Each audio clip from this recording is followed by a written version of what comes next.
ఇది కేవలం సమాచారంగా మాత్రమే భావించండి. వైద్య నిపుణులను సంప్రదించండి. అన్నిటికీ అసలు ఓవరాల్గా ఏజ్ రిలేటెడ్ కావచ్చు, ఏదైనా ఓవరాల్ హెల్త్కి ఒక 2-3 కొండ గుర్తులు చెప్పండి. ఫర్ ఎగ్జాంపుల్ సాల్ట్ ఇంటేక్ గురించి కానీ, ఎన్ని నీళ్లు తాగాలని కానీ, ఇలాంటివి ఉంటాయి కదా. So what is your salt intake, ఎన్ని నీళ్లు తాగాలన్నది బేసిక్గా the nephrologist a better way to tell or a cardiologist. But as a surgeon, ఇప్పుడు మన ఫిజిషియన్ పాయింట్ ఆఫ్ వ్యూ మనం చెప్పగలం, సర్జన్ పాయింట్ ఆఫ్ వ్యూ చూసినట్టే కనుక for the healthy blood vessels, మన రక్తనాళాలు హెల్దీగా ఉంచుకోవాలి అంటే బేసిక్గా మోస్ట్ ఆఫ్ దెమ్, ఇప్పుడు India is going to be diabetic capital of the world, already చాలా ఎక్కువ ఉంది.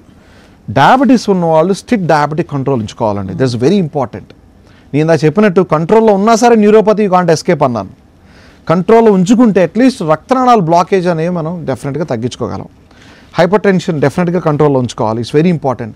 హైపర్ టెన్షన్ కంట్రోల్లో ఉంచకపోతే రక్తనాళాలు ఏదైతే ఉన్నాయో అవి ఉబ్బి పెద్దగా అయ్యి ఎన్యూరిజమ్స్ వస్తాయి. ఎన్యూరిజంకి మెయిన్ కారణం హైపర్ టెన్షన్ అండ్ స్మోకింగ్.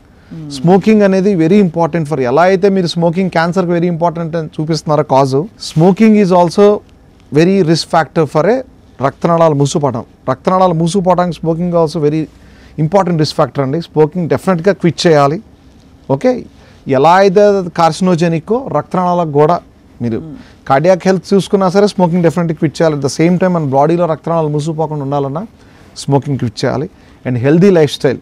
ఇప్పుడు కొంతమందికి రక్తనాళాలు మూసుకుపోతే కనుక డైలీ మనకు వాకింగ్ ఎక్సర్సైజ్ కానీ బేసిక్ ఎక్సర్సైజ్ కానీ ఉంటే కనుక ఒకవేళ మూసుకుపోయిన రక్తనాళాలు గల్లీల నుంచి, కొలాటరల్స్ అంటాం, ఇప్పుడు మనకి మెయిన్ రోడ్ బ్లాక్ అవుతే ఎలా అయితే గల్లీ నుంచి వాహనాలు వేసుకుని వెళ్ళిపోతామో అలాగే మెయిన్ రక్తనాళాలు కానీ మూసుకుపోయినా సరే మన బాడీ న్యాచురల్గా ఏమవుతుందండి, కొలాటరల్స్ ఫామ్ చేసుకుంటుంది. అవి కొలాటరల్స్ ఫామ్ చేసుకొని ఎటువంటి ప్రాబ్లం కాకుండా చూసుకుంటుంది.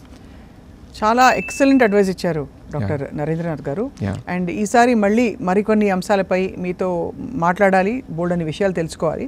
ఇవాళ ఒక కొత్త సబ్జెక్ట్ గురించి, ఫ్యాకల్టీ ఆఫ్ సూపర్ స్పెషాలిటీ గురించి చెప్పినందుకు ధన్యవాదాలు sir. Thank you so much. నమస్కారం.